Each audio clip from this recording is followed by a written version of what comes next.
theoritician.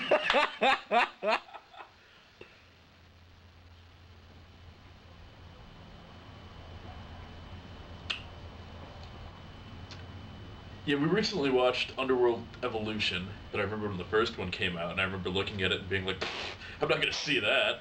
And then, sure enough, I didn't. And, yeah, it's 100% bullshit.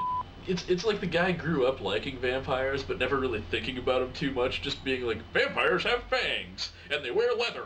Vampires are a combination of, like Oscar Wilde and, a stabbing westward video. Well, it starts with some bullshit, like flashback to 300 BC or 800 BC. They don't, I don't know. They don't make it any even remotely clear, except there's armor. The main vampire dude from the sort of, like, prologue thing is the original vampire. The main werewolf from that is the original werewolf. They're both brothers. So who were their fucking parents? Like the creature from the Black Lagoon and the mummy? But the best part is you see their dad, and he's just some normal fucking asshole, and he's an old guy with a young man's haircut. The dad seems kind of ashamed and surprised that his son's turned out to be a vampire and a werewolf, but I'd think if a werewolf, or like if a wolf baby came rolling out of your wife's uterus, you'd be like, well, one son's pretty good. Let's go with him and maybe just call this one as a loss. The main vampire dude, he's got wings, but then he's got these sort of arm spikes that come out too. And, I mean, this guy must be some kind of shapeshifter in addition to being a vampire, because the arms are big. They're long, and, like maybe 12, 15 feet long, and can reach across a room. They can, like, stab a dude to the wall, and he can still be across the room, fucking changing channels or something. Yeah, it's just, I mean, the sort of physical geography of that character really needs to be explored, but they don't take time to do that because they're too busy putting tight leather pants on everybody. If I could fly, I'd probably wear something close-fitting, something that wouldn't get wrapped up in a tree or something like that if I had to make an emergency landing. But they're always of a mind to be like, what? Black trench coat? Make it longer.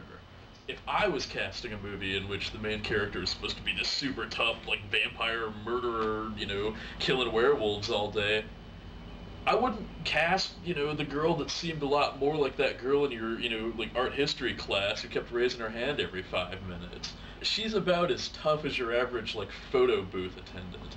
Not only are there vampires fighting werewolves, but there's a guy who's a vampire and a werewolf. Which you'd think, like, oh my god! I mean, he must be the coolest dude in the entire universe. He'd make God tremble with fear. But no, he's actually just some super big wolf. The toughest thing he does is try to eat potatoes and vomit. Which is, again, I mean, I could do that. But yeah, so she gets exposed to the sunlight, and it kind of burns her up a little bit. Second-degree burns, it looked like. And he drives her in some shitty truck into some warehouse, and then dramatically throws paint around like he's in a Pearl Jam video or something like that, covers up all the windows real good, and, the girl, they're in some helicopter, and they're gonna drop her off in some, lake or something. She takes a huge risk without having checked the water first and, know that it's safe for swimming, and just dives face first out of the helicopter and, executes some perfect swan dive. And, then of course all the guys behind her in the helicopter have to be like, well shit, fucking vampire chick did it, so I guess we have to too. To quote myself, it's the kind of movie that would rather dive face first and do a backflip over a railing than just take the stairs. Don't even get me started on those werewolves. They consistently talk about the werewolves as being so tough and such a menace and such a threat, but really it only takes like either a quick punch to the face and the werewolf's down. I think, if I were a vampire, and maybe this is just me talking, I'd like to separate my bloodlust from my sex, but they don't ever want to do that. They're always like, let's combine, fucking neither one's good enough. Drinking blood's not good enough, and doing each other's not good enough either, so let's do each other and bite each other at the same time, and everybody's always biting, like you can't put your wiener in a vampire girl without having her clamped down on your neck, and, which, seems to be true in real life as well. we're all a bunch of dumb fucks, basically, because we're all sitting here thinking, oh, science has improved, and lock technology has improved in the last 1,200 years. But no, that is hardly the case, because, the craftsmen, the fucking, like, forge-using craftsmen of the mid-18th or the mid-8th century, or whatever the hell it takes place in, were infinitely better. Yeah, there's a whole wealth of problems with that shit, and movies always pull that move too, where they're like, oh well, this is vampire technology.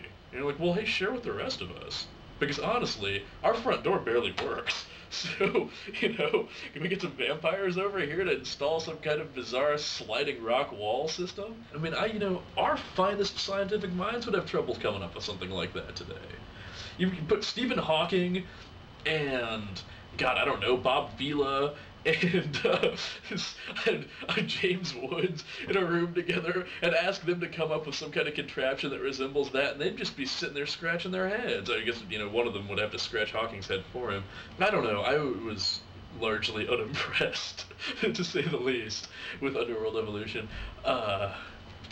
Man, what else?